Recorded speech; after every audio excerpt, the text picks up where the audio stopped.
Last class पे हमने fundamental principle of counting पढ़ी थी, जिसके अंदर मल्टीप्लिकेशन और डिवीजन था। Fundamental principle of multiplication, fundamental principle of addition. अब देखो, जो एक्सरसाइज 7.2 है एनसीईआरटी की, एक्सरसाइज 7.2 है, उसमें हमको फैक्टोरियल नोटेशन समझना है। फैक्टोरियल कैसे होता है, कैसे इस पे क्वेश्चंस करते हैं, इसका मतलब क्या होता है। फैक्टोरियल के बिना ये समझ के चलो कि परमुटेशन कॉम्बिनेशन इम्पॉसिबल जैसा है। फैक्टोरियल के बिना परमुटेशन कॉम्बिनेशन मतलब नहीं कर पाएंगे, बहुत मुश्किल होगी। और फैक्टोरियल ऐसा एक टूल है जिससे हम परमुटेशन कॉम्बिनेशन बहुत सिंपल बना सकते हैं, क्योंकि बड़े बड़े मल्टीप्लिकेशन करने होते हैं, तो उसको फैक्टोरियल नोटेशन की हेल्प से हम बहुत इजीली समझ सकते हैं। क्योंकि कई बार क्या होता है, क्वेश्चंस हम करते हैं बट क्वेश्चंस की फील नहीं आती है, तो फील दिलाने में फैक्टोरियल नोटेशन बहुत इंपॉर्टेंट है। क्या है ये? तो देखो, सबसे पहली चीज, ये जो फैक्टोरियल है ये वैलिड है या डिफाइंड है, डिफाइंड बोले ज्यादा अच्छा रहेगा, डिफाइंड है only for positive integers. Positive integers मतलब नेचुरल नंबर्स, या होल नंबर बोल दे, जीरो पे भी डिफाइन है ये, ठीक है। तो जो फैक्टोरियल होता है वो केवल वैलिड किसके लिए है?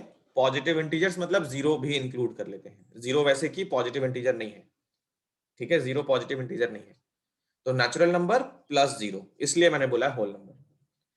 तो फैक्टोरियल सिर्फ इन्हीं नंबर्स के लिए डिफाइंड है। जैसे n फैक्टोरियल, तो एक ऐसा साइन भी बना सकते हो, एक्सक्लेमेटरी साइन बोलते हैं, या फिर n और ये साइन, इन दोनों का मतलब है फैक्टोरियल।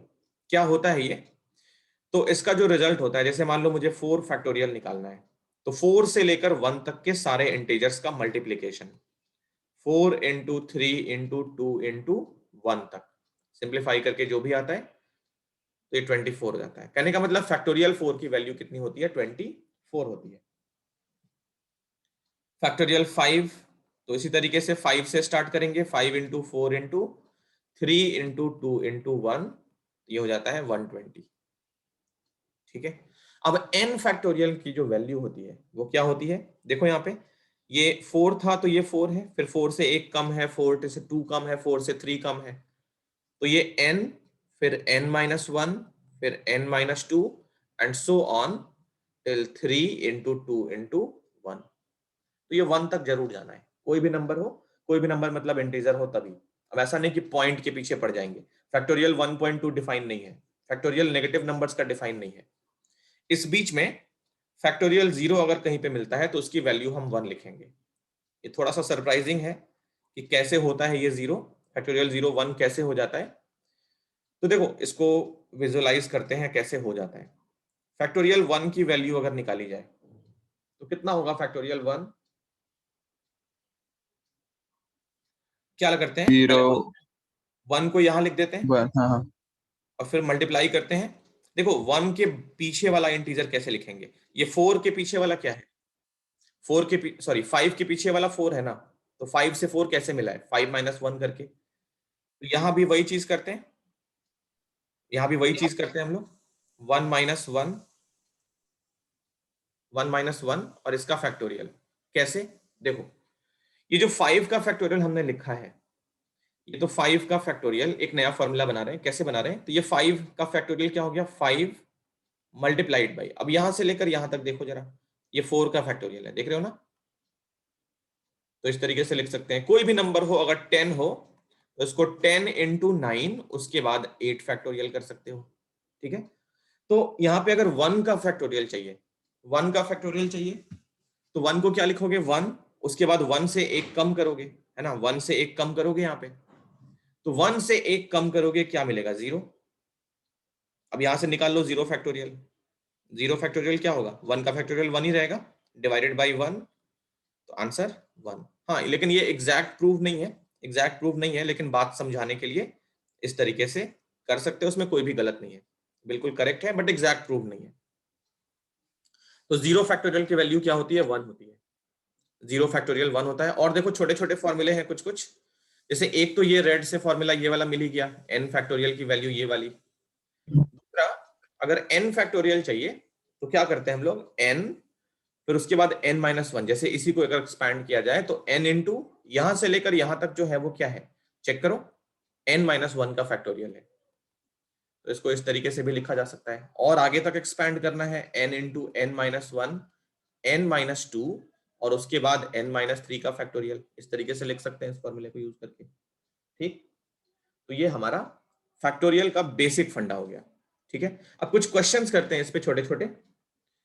जैसे एक क्वेश्चन यहां पे करते हैं, देखो क्या करना है, हमें फाइंड करना है value n factorial divided by r factorial into n-r factorial,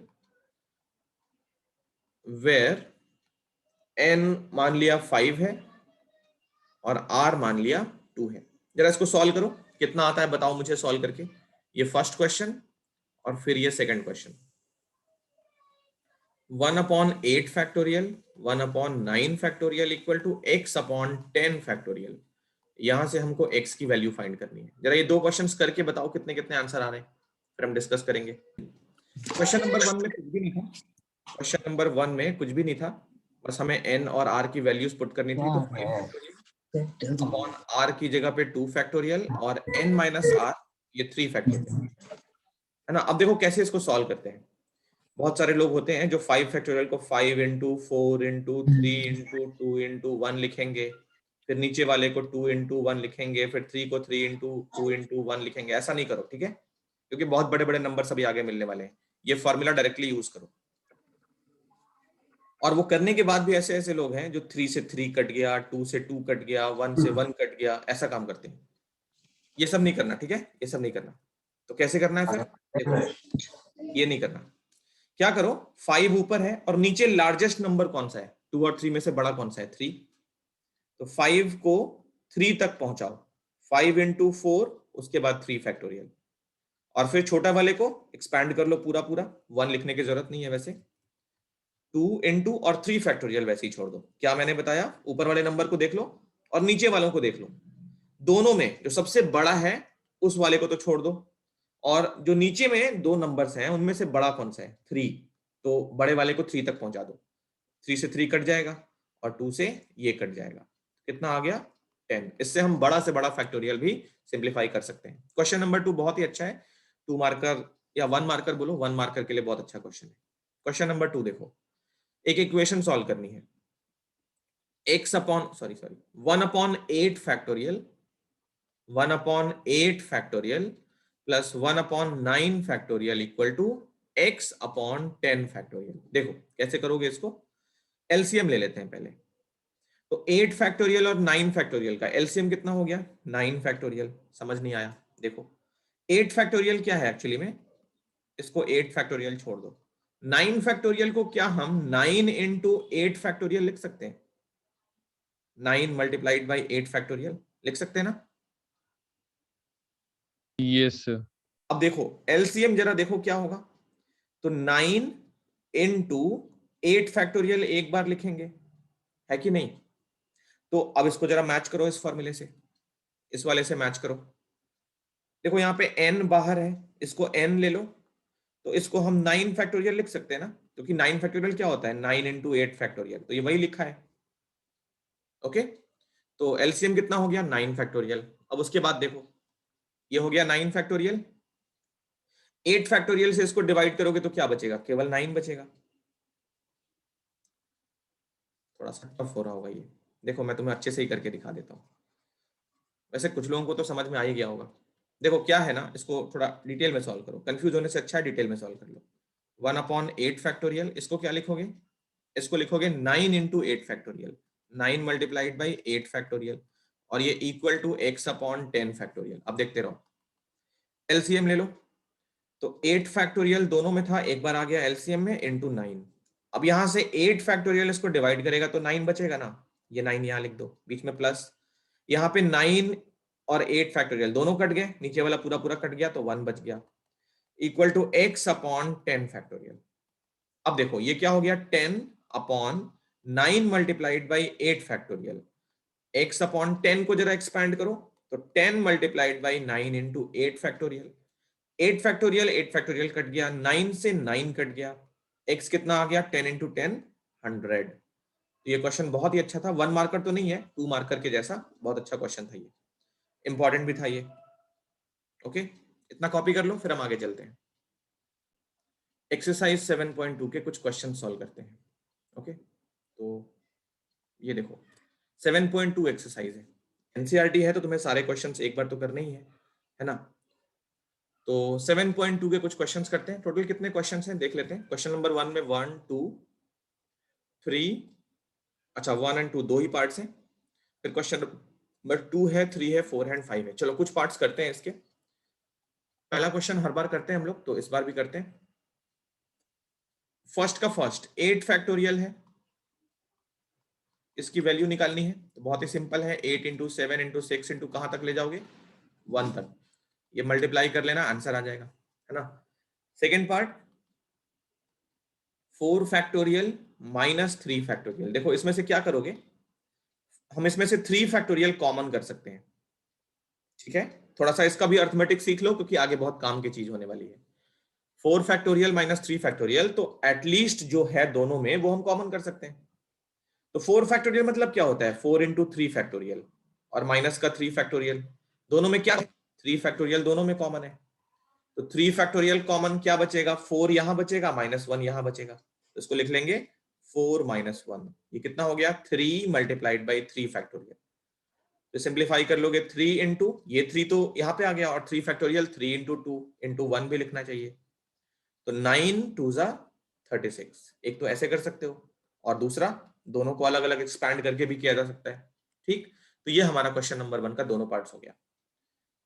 हम चलते हैं आगे नेक्स्ट क्वेश्चन पे। सिंपल सिंपल क्वेश्चन थे, तो मैं अगर करके मिटा देता हूं तो खुद से भी कर सकते हो घर पे, है ना। बस मैं एक बार करके दिखा देता हूं कैसे होते हैं, और सारे नहीं करूंगा मैं। क्वेश्चन नंबर 2 3 4 ये सब देखो, इसने एक स्टेटमेंट पूछा है, ट्रू और फॉल्स है। Is 3 factorial plus 4 factorial is equal to 7 factorial और नॉट। तो हम क्या करते हैं, इसका क्वेश्चन नंबर 2 का एलएचएस पार्ट सिंप्लीफाई करते हैं। 3 फैक्टोरियल प्लस 4 फैक्टोरियल, दोनों में से क्या कॉमन कर सकते हैं, 3 फैक्टोरियल दोनों में से कॉमन कर सकते हैं। यहां क्या बचेगा 1, और यहां क्या बचेगा बताओ,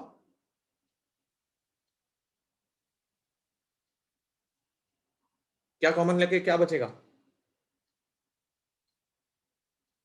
4 4 बचेगा, 3 नहीं बचेगा, 4 बचेगा। कैसे देखो, 3 फैक्टोरियल प्लस 4 फैक्टोरियल क्या हो गया 4 इंटू 3 फैक्टोरियल, तो 3 फैक्टोरियल कॉमन करके 1 प्लस 4, तो ये हो गया 5 इंटू 3 फैक्टोरियल। इसको किसी भी फैक्टोरियल के फॉर्म पे नहीं लिख सकते, क्यों, क्योंकि 5 से 4 मिसिंग है। 4 यहाँ पे होता, अगर यहाँ पे 4 होता, जैसे मान लो ये होता 5 इंटू 4 इंटू 3 फैक्टोरियल होता, तो इसको हम 5 फैक्टोरियल लिख लेते हैं, बट यहाँ 4 मिसिंग है, तो इसको बेटर रहेगा हम फैक्टोरियल फॉर्म में नहीं निकालें, इसको हम मल्टीप्लाई करके इसका आंसर ही निकाल लें। तो ये 5 इंटू 3 इंटू 2 इंटू 1, तो कितना हो गया 5 3 जा 15 और 2 30।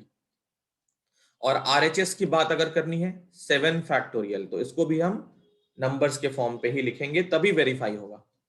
तो 7 into 6 into 5 into 4 into 3 into 2 into 1 कितना हो जाएगा देखो जरा, 7 6 जा 42, 42 इंटू 10 420, है ना। तो ये हो गया 420 इंटू 12, 0 12 2 जा 24 विथ कैरी 2, 12 4 जा 48 और 2 50, तो दोनों इक्वल नहीं आ रहे हैं, है ना। LHS is not equal to RHS, मतलब ये आपस में इक्वल नहीं है। क्वेश्चन नंबर 3 ये कर लोगे, सिंपल है। ऊपर वाले को जैसे क्या करोगे, ऊपर वाले को क्या करोगे 8 इंटू 7 इंटू 6 फैक्टोरियल, क्योंकि नीचे 2 और 6 में 6 बड़ा था, नीचे वाला 6 फैक्टोरियल और 2 को एक्सपैंड कर लोगे, केवल 2 हो जाएगा। ये कट गया, 2 से कट गया 4 टाइम्स, तो इसका आंसर कितना हो गया 28। 4 तो हमने किया ये थोड़ी देर पहले, 5th भी किया है थोड़ी देर पहले, तो ये कॉपी कर लो। क्वेश्चन नंबर 4 का आंसर मुझे चाहिए, क्वेश्चन नंबर 4 का आंसर मुझे बताना है, ठीक है। और 5th तुम्हारे लिए होमवर्क हो जाता है। कॉपी करके क्वेश्चन नंबर 4 मुझे आंसर बता सकते हो। तो सबका आंसर सही है, क्वेश्चन नंबर 4 का आंसर 64 है। ओके, क्वेश्चन नंबर 4 में x की वैल्यू 64, जो कि बिल्कुल करेक्ट है। अब हम चलते हैं, हमारा 7.2 कंप्लीट हो गया है।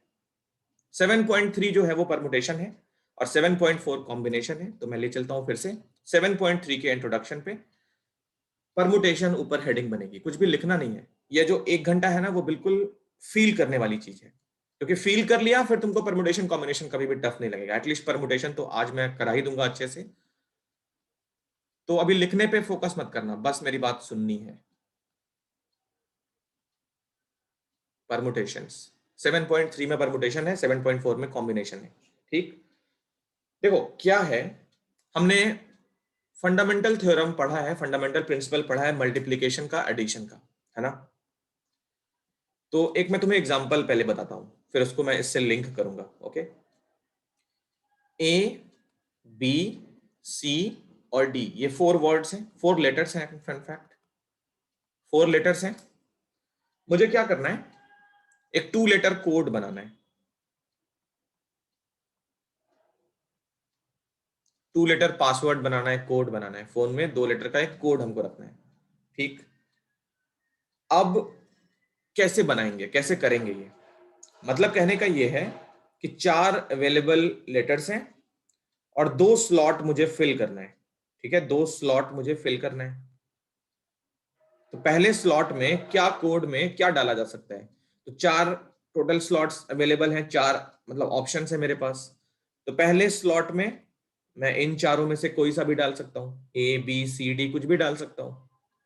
दूसरे स्लॉट में मैं, क्योंकि एक मान लो इसमें ले लिया, ए या बी या सी या डी कुछ भी एक ले लिया, मान लो सी ले लिया, तो अब मेरे पास सी अवेलेबल नहीं है, सी अवेलेबल नहीं है। तो अब मेरे पास ए बी और डी इन तीनों में से ही कोई एक अवेलेबल है। टोटल मुझे, अब देखो जैसे मान लो यहाँ पे हमने ए डाल दिया है ना, तो 2 लेटर कोड बन गया सी ए। अब एक्चुअली 2 लेटर कोड बनाना है, तो मुझे क्या करना है, मुझे फर्स्ट लेटर चाहिए, सेकंड लेटर चाहिए। अब यहां पे ये सोचना है कि मुझे एक लेटर और दूसरा लेटर दोनों चाहिए या दोनों में से एक चाहिए। तो मुझे एंड 2 लेटर कोड तभी बनेगा जब फर्स्ट लेटर भी फिल होगा, सेकंड लेटर भी फिल होगा। एंड दोनों चाहिए। तो जब भी एंड होता है हम क्या करते हैं, मल्टीप्लीकेशन करते हैं। फंडामेंटल प्रिंसिपल ऑफ मल्टीप्लीकेशन है। ओके, तो यहां पे नंबर ऑफ कोड्स जो मैं बना सकता हूं, 2 लेटर नंबर ऑफ कोड्स, वो कितने होंगे, 4 इंटू 3, ये हो जाएंगे 12 डिफरेंट कोड्स, 12 डिफरेंट कोड्स। ठीक, तो ये तो हमारा फंडामेंटल थ्योरम ऑफ मल्टीप्लिकेशन है। एडिशन में क्या होना चाहिए, या तो पहला वाला या फिर दूसरा वाला, और होता है। तो एक बात याद ही कर लो, और जहां पे भी हो वहां पे प्लस करना है, एंड जहां पे भी हो वहां पे इनटू करना है। इससे हम फंडामेंटल प्रिंसिपल ऑफ एडिशन कहते हैं, इसको हम फंडामेंटल प्रिंसिपल ऑफ मल्टीप्लिकेशन कहते हैं। एफएम ए क्यों लिख रहा हूं मैं, फंडामेंटल प्रिंसिपल ऑफ एडिशन, और इसको फंडामेंटल प्रिंसिपल ऑफ मल्टीप्लिकेशन कहते हैं। अब देखो इसका यहां पे क्या यूज है, परमुटेशन कैसे हमारा काम और आसान करेगा। मैं क्या करूंगा, अभी जितने भी एग्जांपल्स हम लोग लेंगे उसमें मैं तुम्हें परमुटेशन तो दिखाऊंगा ही कि परमुटेशन से आंसर आता है, मैं तुम्हें फंडामेंटल प्रिंसिपल ऑफ मल्टीप्लिकेशन के थ्रू भी आंसर वेरीफाई करवाऊंगा। तो और तुम्हें अच्छा लगेगा कि हाँ दोनों चीजें सेम है। लेकिन क्या होता है, कई बार हमको फंडामेंटल प्रिंसिपल ऑफ मल्टीप्लिकेशन उतना ईजी नहीं साउंड करता है ना। जैसे हम बड़े बड़े नंबर्स मल्टीप्लाई करते हैं, तो एक तो हो गया कि हाथ से मल्टीप्लाई करो, और दूसरा हो गया कैलकुलेटर अप्लाई कर लो, फटाक से आंसर आ जाता है। तो ये काम तो करता है, बट हर जगह बड़े बड़े सिचुएशंस में ये कहीं कहीं पे बहुत टफ हो जाता है, बहुत टाइम टेकिंग प्रोसेस होता है इसका। इसीलिए ये मेथड ज्यादा अच्छा है। ओके, बट मैं जितने भी क्वेश्चंस कराऊंगा उसमें तुम्हें दोनों दिखाऊंगा कि दोनों से हम काम वही कर रहे हैं, बट थोड़ा स्मार्ट तरीके से कर रहे हैं। अब इसी कोड को, इसी तरीके को मुझे क्या करना है, जरा विजुअलाइज करना है कि कौन कौन से कोड बन रहे हैं और कैसे कैसे उनको हम लिख सकते हैं। देखो पहला ऑप्शन तो ये है कि मैं ए और बी ले लूं, ए के साथ बी ले लूं, 2 लेटर कोड बनाना है। तो ए बी जब मैंने लिया है, तो इसमें कोड या तो ए और बी बन जाए, एंड बी एंड ए भी तो बन सकता है। दूसरा ऑप्शन ये था मेरे पास, ए के साथ सी को ले लिया जाए, ए और सी ले लिया जाए अगर 2 लेटर कोड बनाने में, तो या तो ए सी कोड बन जाएगा या फिर सी ए कोड भी बन सकता है ए और सी यूज करते हुए। तीसरा ऑप्शन ये है मेरे पास कि ए के साथ डी को मिला ले, तो ए और डी अगर दो लेटर्स ले लिया हमने तो ए डी पहला कोड बन गया और डी ए भी कोड बन सकता है उन्हीं दोनों वर्ड्स को यूज करके। चौथा, ए के साथ बी हो गया, सी हो गया, डी हो गया। अब बी के साथ सी अगर ले लें तो एक कोड बी सी बना, दूसरा कोड सी बी बना। फिफ्थ ऑप्शन, बी के साथ अगर डी को ले लें तो एक कोड बी डी बना और दूसरा कोड डी बी बना।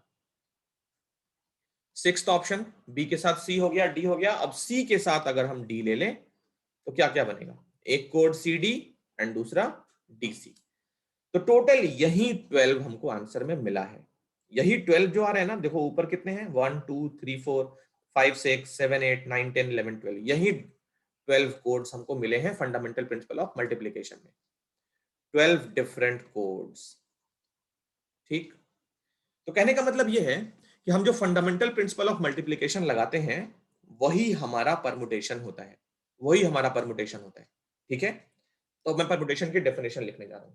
ठीक है, अब परमुटेशन की डेफिनेशन लिखने जा रहा हूं। एक्चुअली हम क्या कर रहे हैं, इन ए और बी और सी और डी का हम अरेंजमेंट कर रहे हैं, हम इनको अरेंज कर रहे हैं।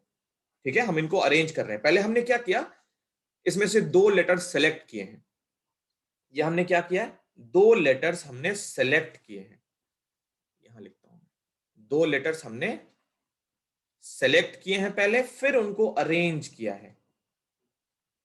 दो लेटर्स पहले सेलेक्ट किया है, चार में से दो सेलेक्ट किया और उनको फिर हमने अरेंज किया है। जैसे ए बी सेलेक्ट किया तो दो अरेंजमेंट पॉसिबल है, ए बी और बी ए। अगर हमने ए सी सेलेक्ट किया तो वहां पे भी दो अरेंजमेंट पॉसिबल है।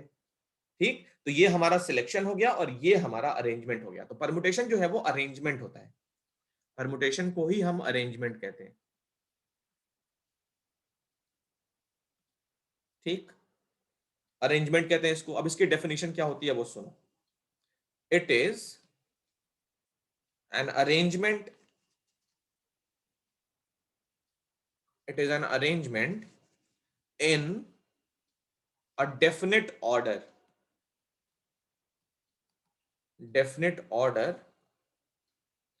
of a number of things taken some or all at a time, taken some or all at a time। कहने का मतलब n ऑब्जेक्ट में से हमने r लेटर्स का अरेंजमेंट निकाला है। n की वैल्यू 4 है, r की वैल्यू 2 है। ठीक है, तो n लेटर्स या n ऑब्जेक्ट या n थिंग्स में से हमने r थिंग्स को अरेंजमेंट निकाला है। तो कितने अरेंजमेंट आए हैं, 12 अरेंजमेंट्स आए हैं टोटल। ठीक है, और ये 12 अरेंजमेंट हमने यहाँ पे लिख के देखा भी है क्या क्या है वो और क्या क्या उनकी वैल्यूज हैं। अब मोस्ट इंपॉर्टेंट थिंग, एनसीईआरटी का थ्योरम वन इन्हीं के बारे में बात करता है। क्या कहता है, देखो थ्योरम वन क्या कहता है, मैं समझाऊंगा। थ्योरम वन का स्टेटमेंट तुम्हें एनसीईआरटी बुक से मिल जाएगा, मैं सिर्फ समझाने वाली लाइन लिख देता हूं जो हमें समझना है। थ्योरम वन ये कहता है, नंबर ऑफ परमुटेशंस, परमुटेशंस को क्या कहोगे आपसे, अरेंजमेंट। तो अरेंजमेंट का मतलब परमुटेशन होता है और कॉम्बिनेशन को सिलेक्शन बोलेंगे। अगले अगले क्लास में हम सीखेंगे, 7.4 के अंदर है वो। तो number of permutations of n different objects taken r at a time, n में से r at a time is given by npr, जिसकी वैल्यू क्या होती है npr की, n फैक्टोरियल, मैं ऐसे लिखता हूं, n factorial upon n minus r factorial. ये एनसीईआरटी का फर्स्ट थ्योरम है। n डिफरेंट ऑब्जेक्ट्स, बहुत इंपॉर्टेंट लाइन है ये, n डिफरेंट ऑब्जेक्ट्स, क्योंकि थ्योरम 2 और 3 जब पढ़ेंगे तो डिफरेंट ऑब्जेक्ट वहां पे वर्ड यूज नहीं करेंगे, हम n ऑब्जेक्ट्स लिखेंगे, मैं आऊंगा उस पर भी। The number of permutations of n different objects taken r at a time is given by npr, which is equal to factorial n upon factorial n minus r। चलो अब इसको वेरीफाई करते हैं इस चीज को, है ना। तो एग्जांपल हमारे पास क्या है, 4 लेटर्स हैं, तो n की वैल्यू 4 हो गई। इसमें से हमने दो लेटर कोड बनाना है, taken 2 at a time, 2 at a time, मतलब r हमने 2 ले लिया। अब इनके कितने अरेंजमेंट्स बनेंगे? नंबर ऑफ डिफरेंट अरेंजमेंट्स, मैं अरेंजमेंट्स लिखूंगा, ठीक, समझ जाना ये परमुटेशन है, क्योंकि परमुटेशन उतना फील नहीं कराएगा, अरेंजमेंट वर्ड हमको ज्यादा फील कराएगा। Number of different arrangements, different arrangements क्या होने चाहिए? फॉर्मूले के अकॉर्डिंग NPR होना चाहिए। तो 4P, R का मतलब कितना? 2। निकालो जरा कितना आता है। Factorial 4 upon 4 minus 2, 2। तो ये हो गया 4 इंटू 3 और 2 फैक्टोरियल लिख दिया यहाँ पे, डिवाइडेड बाई 2 फैक्टोरियल, ये कट गया, कितना आ गया? 12। देखो यही 12 है। तो परमुटेशन जो काम कर रहा है वही फंडामेंटल प्रिंसिपल ऑफ मल्टीप्लिकेशन भी कर रहा है। ये बात क्लियर है? बोलो। Yes sir. इसमें इसमें सबसे इंपॉर्टेंट बात पता है क्या है? सबसे इंपॉर्टेंट बात, ओके, वो बात क्या है कि रिपीटिशन अलाउड नहीं है। रिपीटिशन अलाउड नहीं है। यहां पे मैं लिख रहा हूं, ये जो केस है विथ, मैं ऐसे लिखूंगा RNA। इस पूरे चैप्टर में RNA का मतलब समझ जाना, रिपीटिशन नॉट अलाउड। और अगर RA लिखा है कहीं पे, क्योंकि शॉर्टकट है ये, मैंने लिखा है RA अगर है तो समझ जाना रिपीटिशन अलाउड है। ओके, तो with repetition not allowed, repetition not allowed, ये सब कोड एग्जाम में यूज मत करना, ठीक है, ये हमने बनाया यहाँ पे। तो रिपीटिशन नॉट अलाउड, ओके। कैसे मालूम चल रहा है रिपीटिशन अलाउड नहीं है? अगर अलाउड हो जाए तो क्या होगा? हो जाए, अगर रिपीटिशन अलाउड हो जाए तो एनसीईआरटी का थ्योरम नंबर 2 काम करेगा। वो क्या है वो भी समझ लेंगे इस एग्जांपल के थ्रू। देखो, इसमें हमने क्या किया है, ए और बी लिया है, बी और सी लिया है। अब मान लो एक नया केस लेते हैं, एक नया केस लेते हैं, थ्योरम 2 यहां पे लिखते हैं। नंबर ऑफ, अभी कुछ लिखोगे नहीं, ओके, बस देखना है। नंबर ऑफ डिफरेंट परमुटेशंस,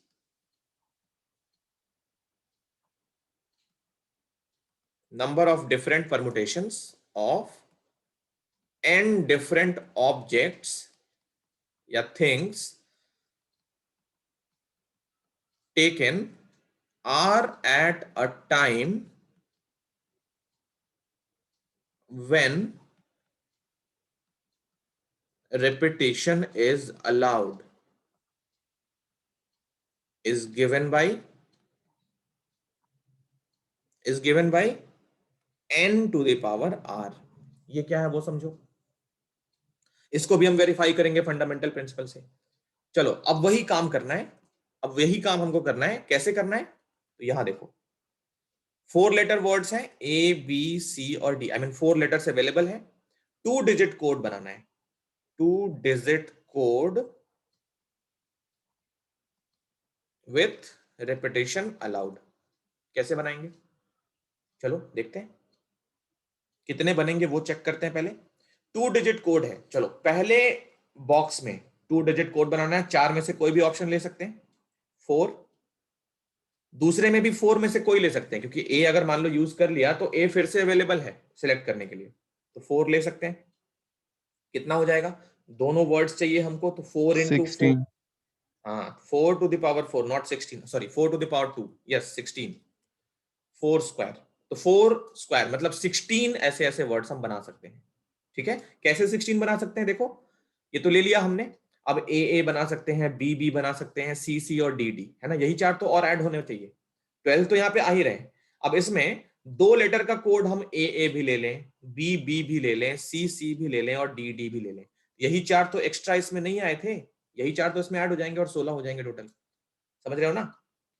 तो ये 16, यही 4 बढ़ जाएंगे। कौन कौन से बढ़ जाएंगे? अब ए बी बी सी सी और डी डी, ये 4 उसमें ऐड हो जाएंगे, तो अब 16 हो जाएंगे। तो अब ये फॉर्मूला कैसे काम कर रहा है देखो, यहां पे n की वैल्यू कितनी है? 4, ए बी सी डी में से हमको लेना था।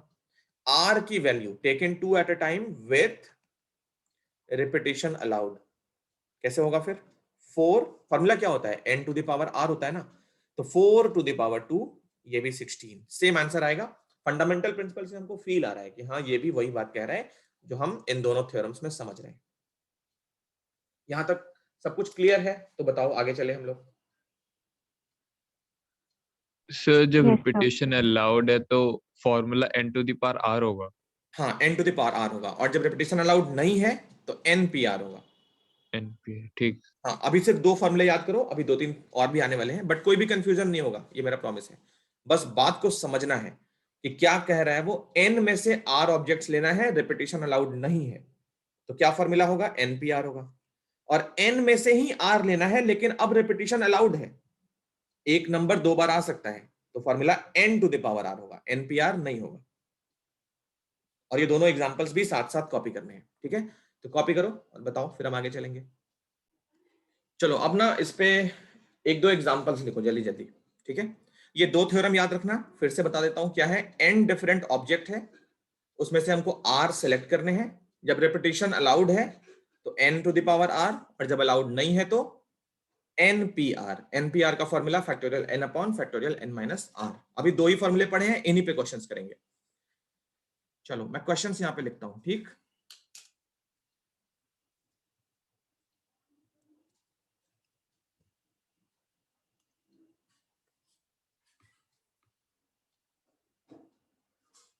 हाँ, how many 4-digit numbers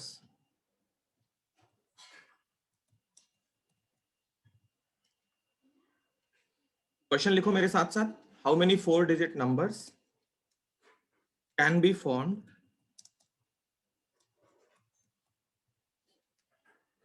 by using the digits 1 to 9, 1 to 9 if repetition, if first part, if के बाद first part, repetition not allowed, and second part repetition allowed। चलो इसको जरा ट्राई करो, सिंपल क्वेश्चन है, ठीक है? चलो इसको करते हैं फिर, तो मैच करना सेम आंसर आया कि नहीं।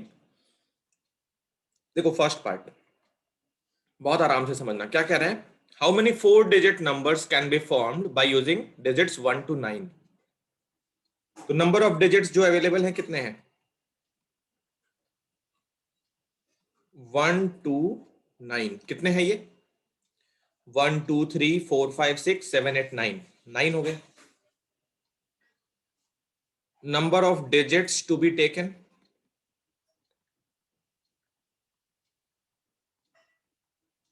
फोर डिजिट नंबर बनाना है तो 4। इसको हम क्या बोलते हैं, n की वैल्यू 9 हो गई, और इसको बोलते हैं r की वैल्यू 4 हो गई। तो 9 में से 4 डिजिट्स को अरेंज करना है ना, 4 डिजिट नंबर बनाना है मतलब अरेंज करना है। 4 डिजिट्स को कितने तरीकों से अरेंज किया जा सकता है, तो number of 4 digit numbers, 4 digit numbers कितने होने चाहिए, NPR, क्योंकि रिपीटिशन अलाउड नहीं है फर्स्ट पार्ट में, तो 9P4 कितना हो जाएगा, 9 factorial upon 9 minus 4 is 5 factorial, ये 9 है। कैसे लिखोगे, 9 into 8 into 7 into 6 factorial 5 divided by factorial 5, ये कट गया। किसी ने मल्टीप्लाई किया, इसको कितना आ रहा है, 256 शायद। नहीं, आई डोंट नो, आ सकता होगा, किसी ने मल्टीप्लाई किया हो तो बताओ।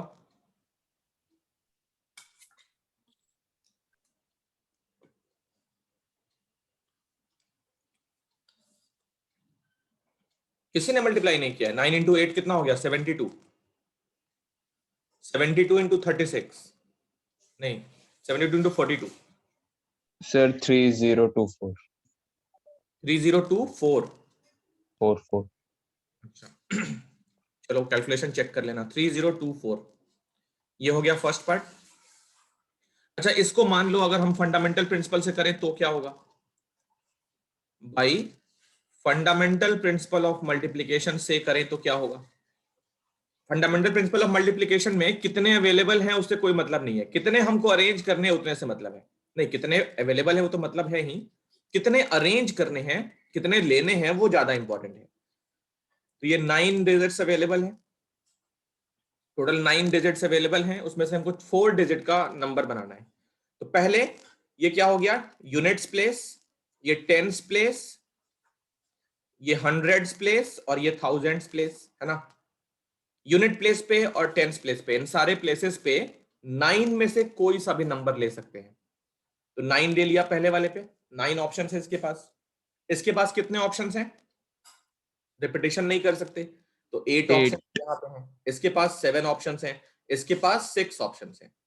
तो नंबर ऑफ वेज, और चारों चाहिए हमको, तो 9 मल्टीप्लाइड बाई 8 मल्टीप्लाइड बाई सब 6 तक इसको मल्टीप्लाई कर लोगे तो ये आंसर आएगा 3024, जो भी आ रहा है।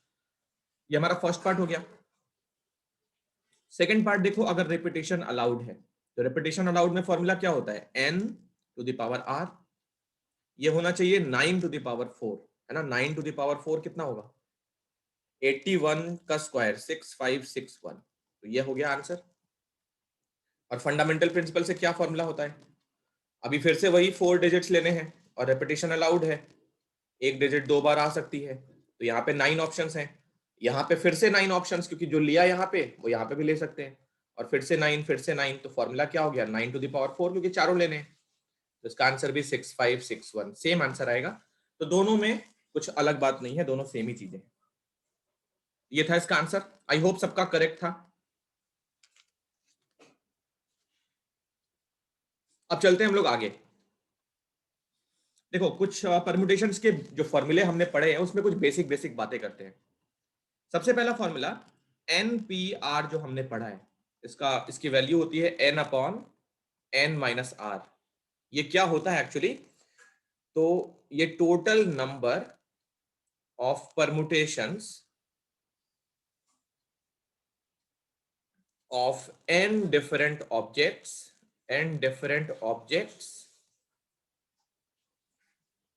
taken R at a time with repetition not allowed। अब नंबर 2, अगर NPN कहीं पे लिखा हो तो क्या मतलब होता है इसका, NPN का मतलब अगर फॉर्मूले में वैल्यू पुट की जाए तो n upon n minus n, तो कितना हो गया n फैक्टोरियल अपॉन 0 फैक्टोरियल, जो कि 1 होता है, तो ये हो गया फैक्टोरियल n। इसका क्या मीनिंग होगा, तो ये है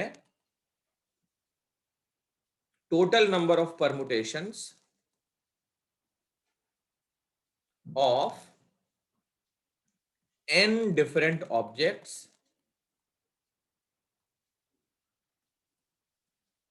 taken all at a time। सारे हमने एक बार में ले लिए, ठीक है, सारे हमने एक बार में ले लिए, तो ये फॉर्मूला बनेगा। और जाके कहो ना यार। तो ये फॉर्मूला बनेगा, ठीक है, n में से हमने सारे ले लिए तो ये फॉर्मूला बनेगा n फैक्टोरियल। नंबर 3, ओके, देखो नंबर 3 में क्या है, total number of permutations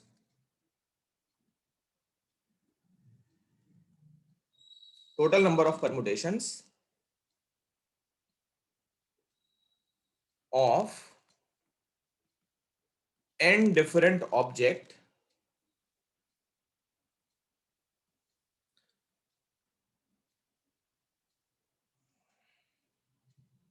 total number of permutations of n different objects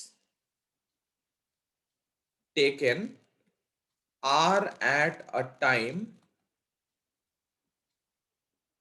when repetition allowed। अगर repetition allowed है तो क्या फॉर्मूला होता है, n to the power r, ठीक है।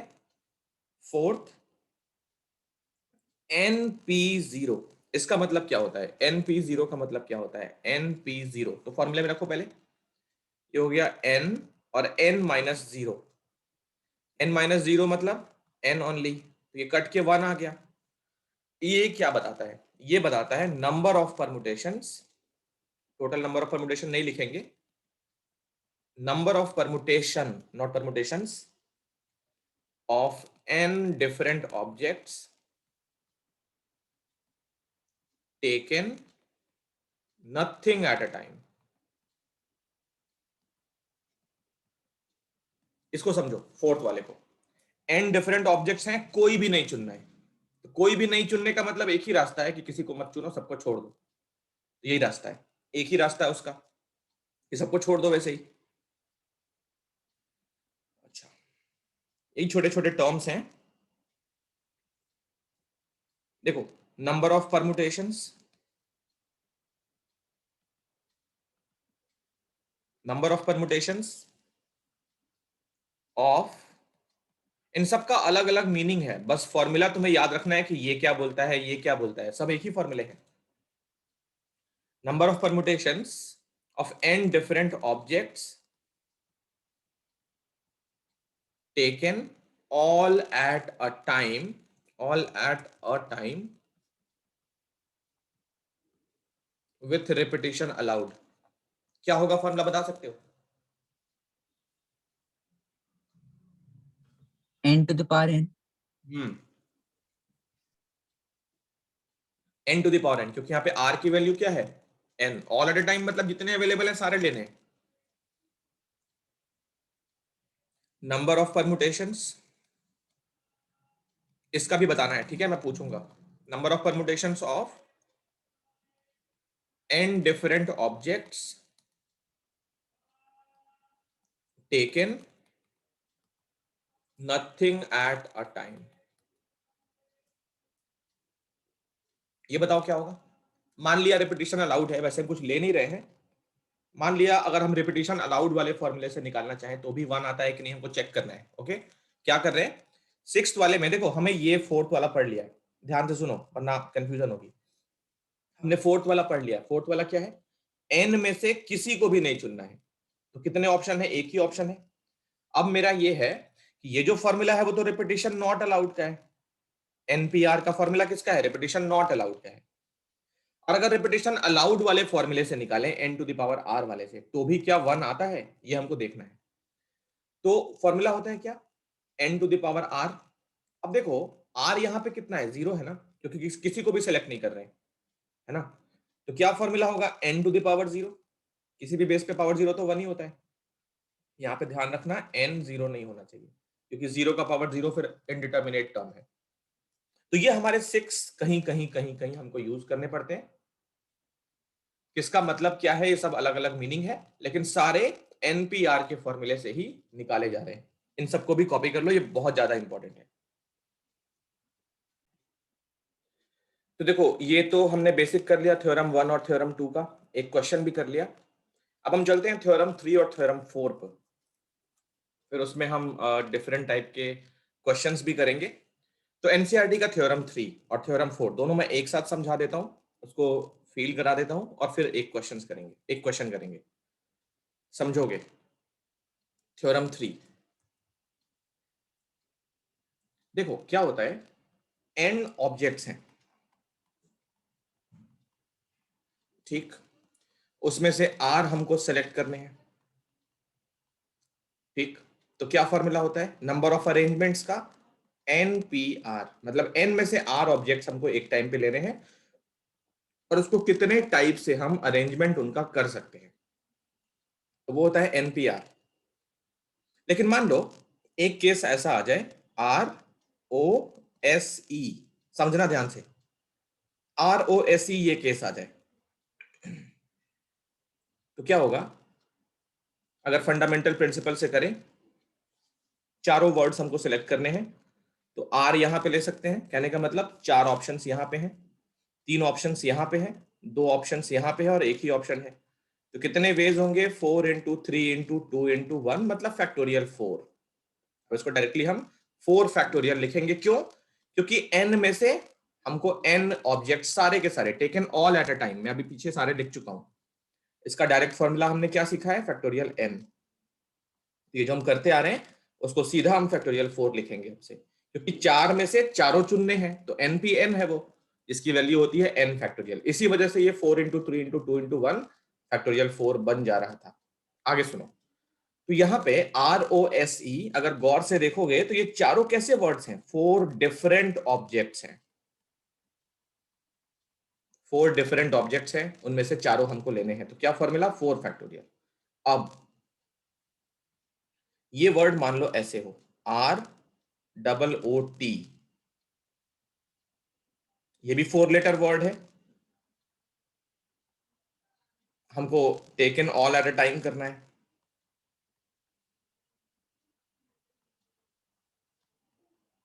तो अगर यही कॉन्सेप्ट हम अप्लाई करें तो क्या फॉर्मूला होना चाहिए? 4 फैक्टोरियल, ये होना चाहिए ना, 4 फैक्टोरियल होना चाहिए। इसमें क्या परेशानी है? 4 फैक्टोरियल में हमने कुछ ज्यादा काउंट कर लिया है, कुछ एक्स्ट्रा अरेंजमेंट्स हमने इसमें काउंट कर लिए हैं जो हमको मालूम नहीं चल रहा है। क्या है वो, समझो। पहली बात, ये जो 4 डिफरेंट वर्ड्स हमको लेने हैं, 4 डिफरेंट वर्ड्स, तो जो आंसर है ना 4 फैक्टोरियल, इसकी वैल्यू जो भी होती हो, वैसे कितनी होती है? 24। ये है डिफरेंट अरेंजमेंट्स, डिफरेंट अरेंजमेंट्स। जो 24 आया है ना, ये 24 डिफरेंट अरेंजमेंट्स हैं। मतलब एक ROSE है, एक RSOE है, कोई भी किसी से सेम नहीं है, सब डिफरेंट डिफरेंट है। तो यही चीज हमने यहां पे भी अप्लाई कर दी। अगर 4 फैक्टोरियल लगाएं तो इसका आंसर भी 24 होगा। और ये 24 कैसे होंगे? डिफरेंट होंगे, बट इन रियलिटी ऐसा नहीं है। डिफरेंट बनाने के लिए अगर हम O1 O2 कर ले इसको, तब जाके ये 24 बिल्कुल करेक्ट है, जहां पे हमने O और O को अलग अलग वर्ड्स माने हैं, अलग अलग लेटर्स माने हैं। तो अब ये 24 में क्या क्या हो सकता है? R O1 O2 T और R O2 O1 T।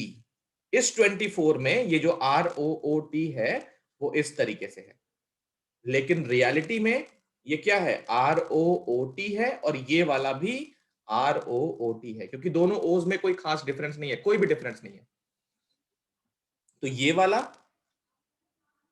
और ये वाला दोनों है सेम, बट 24 बोलने की वजह से हमने इन दोनों को डिफरेंट बना के गिन लिया है, डिफरेंट बोल के काउंट कर लिया है। बट इन रियलिटी वो डिफरेंट नहीं थे, वो दोनों सेम है। ओ को पहले लिखो बाद में लिखो, क्या फर्क पड़ना? कोई फर्क नहीं पड़ना। तो ये 24 गलत है। तो अब हम ये सीखने जा रहे हैं, जब n ऑब्जेक्ट्स में से कुछ ऑब्जेक्ट्स एक जैसे हों तो क्या करना चाहिए। पहले इसको करेक्शन यहां पे कर लेते हैं कि 4 फैक्टोरियल में हम क्या करेंगे तो ये करेक्ट हो जाएगा। उसके बाद इसका हम थ्योरम देखेंगे और फॉर्मूला देखेंगे। देखो यहां पे हमने क्या एक्स्ट्रा कैलकुलेट किया है। ये जो 4 फैक्टोरियल आया है 24, 4 फैक्टोरियल, इसमें क्या क्या एक्स्ट्रा है। तो देखो यहां पे दो लेटर्स एक जैसे हैं ना, दो वर्ड्स एक जैसे हैं, ओ और ओ। तो दो वर्ड्स आपस में भी अरेंजमेंट करेंगे, दो वर्ड्स आपस में भी अरेंजमेंट करेंगे। जैसे O1 O2 लिख दें तो समझाना पॉसिबल है कि कैसे अरेंजमेंट करेंगे। ये मान लिया RT लिखा है, तो O1 O2 और RT के साथ O2 O1, इनका भी अपना आपस में अरेंजमेंट होगा। ये तो लास्ट में लिख दिया तब ऐसा हो गया। अगर मान लो बीच में लिख दिया O1 O2 और T, तो R O2 O1 T। अब स्टार्ट में अगर लिख दिया किसी ने तो O1 O2 RT और O2 O1 RT। इस तरीके से इनके अपने अरेंजमेंट्स भी होंगे। तो अगर दो लेटर्स हैं और इनका अरेंजमेंट चाहिए हमको तो कितना होगा? दो लेटर्स कैसे अरेंज होंगे? पहले के पास दो ऑप्शंस हैं और दूसरे के पास एक ऑप्शन है, तो ये कितना हो गया? 2 फैक्टोरियल। जैसे 4 लेटर में चारों को लेना है तो क्या होता है? 4 फैक्टोरियल। अगर दो वर्ड्स हैं, दोनों को लेना है एक साथ और उनके अपने अरेंजमेंट चाहिए, पर्सनल अरेंजमेंट, तो क्या होगा? 2 फैक्टोरियल। तो कहने का मतलब इस 24 में हमने एक फैक्टर लिया है 2 फैक्टोरियल, वो ज्यादा काउंट हुआ है 24 में, या 4 फैक्टोरियल में हमने एक फैक्टर 2 फैक्टोरियल एक्स्ट्रा लिया हुआ है। तो अब अगर हमको करेक्ट करना है तो इसको 2 फैक्टोरियल से डिवाइड करना पड़ेगा, क्योंकि यही हमने दो वर्ड्स एक जैसे थे तो उनका जो सेल्फ अरेंजमेंट है वो हमने एक्स्ट्रा काउंट कर लिया है। तो उस एक्स्ट्रा काउंट की हुई चीज को हमें क्या करना पड़ेगा? डिवाइड करना पड़ेगा, तब जाके हमको एक्चुअल अरेंजमेंट मिलेगा। तो ये हमारा एनसीईआरटी का थ्योरम नंबर 3 है। मैं लिखता हूं statement. Total number of permutations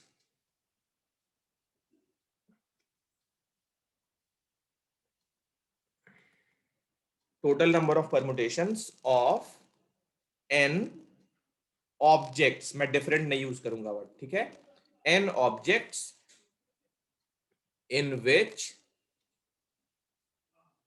p objects are alike। alike मतलब एक जैसे। total number of permutations of n objects, not n different objects, n objects in which, यहां पे थोड़ा कंफ्यूजन हो रहा होगा, ये p objects are alike, p objects अगर एक जैसे हैं तो फॉर्मूला होता है n factorial is given bye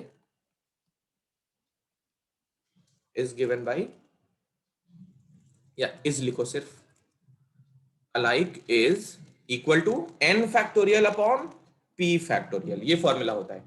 देखो ये फॉर्मूला है ना, 4 फैक्टोरियल अपॉन 2 फैक्टोरियल, क्योंकि हमने दिखाया अभी 2 फैक्टोरियल एक्स्ट्रा उसमें आ रहा है तो उसको हटाने के लिए उससे डिवाइड कर लेते हैं। तो ये फॉर्मूला होता है n factorial upon p factorial. और थ्योरम 4 भी ऐसा ही है, थ्योरम 4 भी ऐसा ही है एनसीईआरटी का। टोटल नंबर ऑफ परमुटेशंस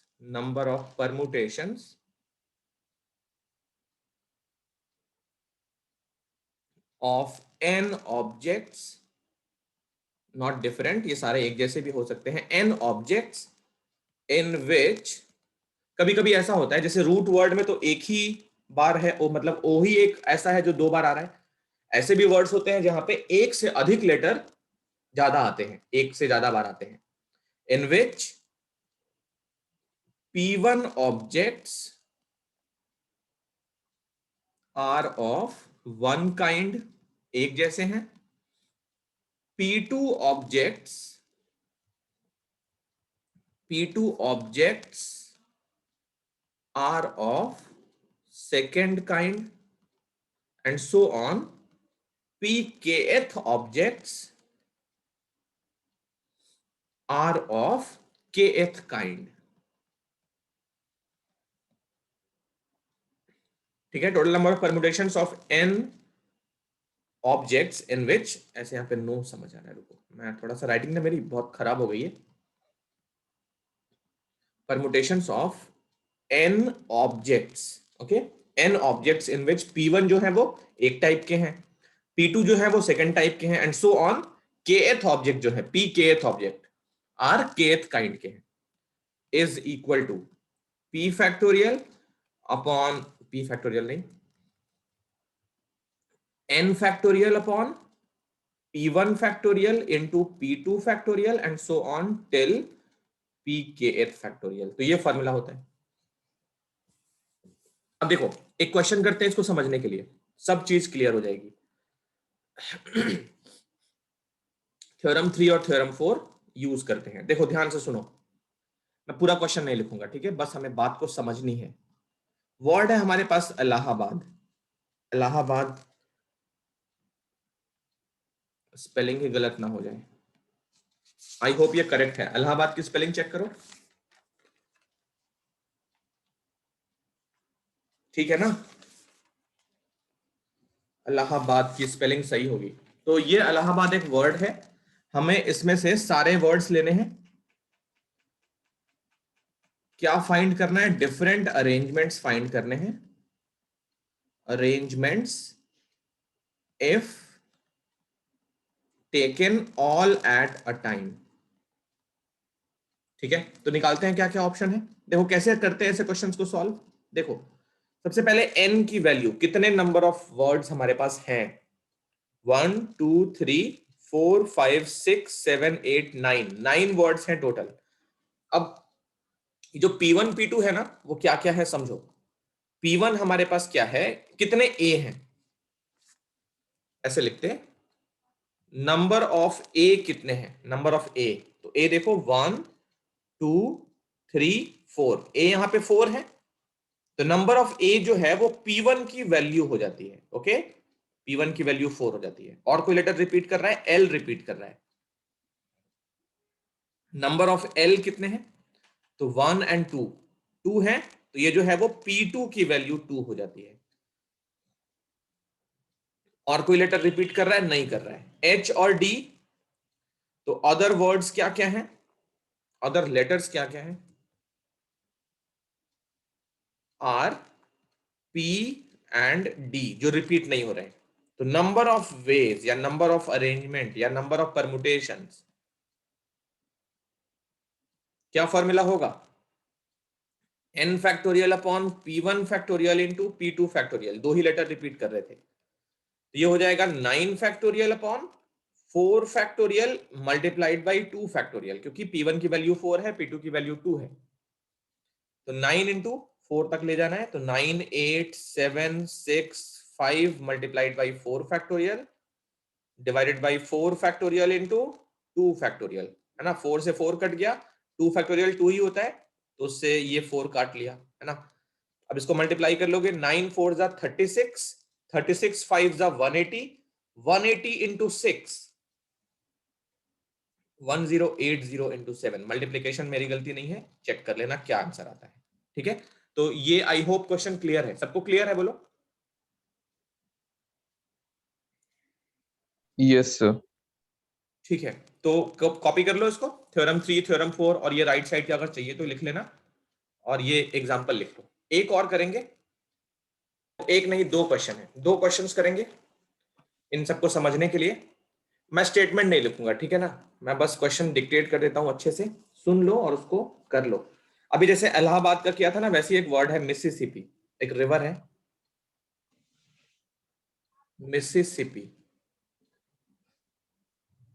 इसमें तुमको डिफरेंट अरेंजमेंट्स निकालने हैं, taken all at a time, ये करना है। Find different arrangements, different permutations लिखेंगे वो, taken all at a time, ये करो।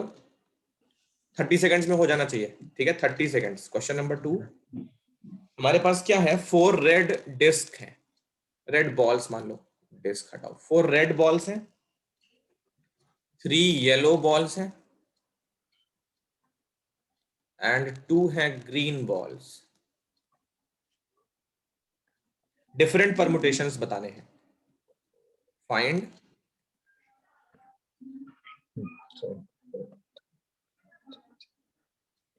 ऑफ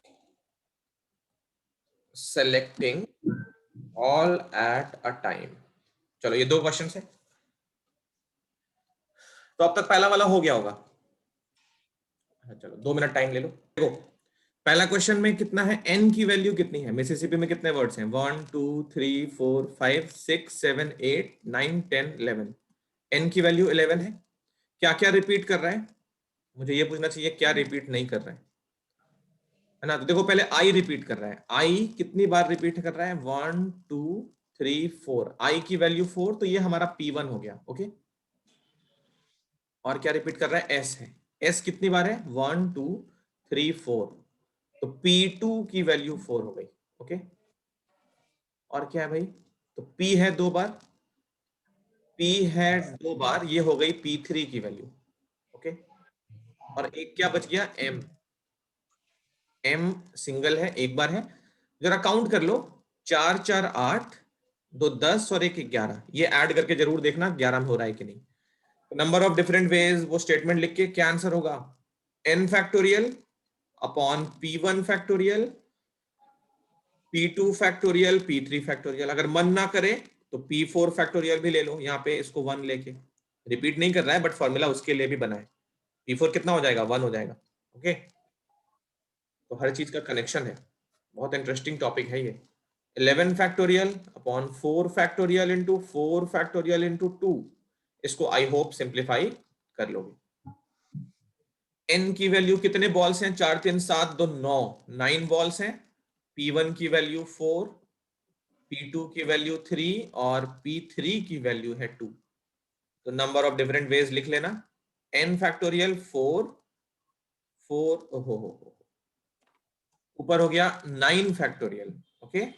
फिर 4 फैक्टोरियल, 3 फैक्टोरियल, 2 फैक्टोरियल, तो ये हो गया 9, इसको भी कर लोगे, इसको भी सिंप्लीफाई कर लोगे। तो यहां तक तो हो गया। अगली क्लास पे हम एक्सरसाइज 7.3 के क्वेश्चंस करेंगे एंड फिर एक्सरसाइज 7.4 भी करेंगे इसके इंट्रोडक्शन के साथ। तो मिलते हैं नेक्स्ट क्लास पे।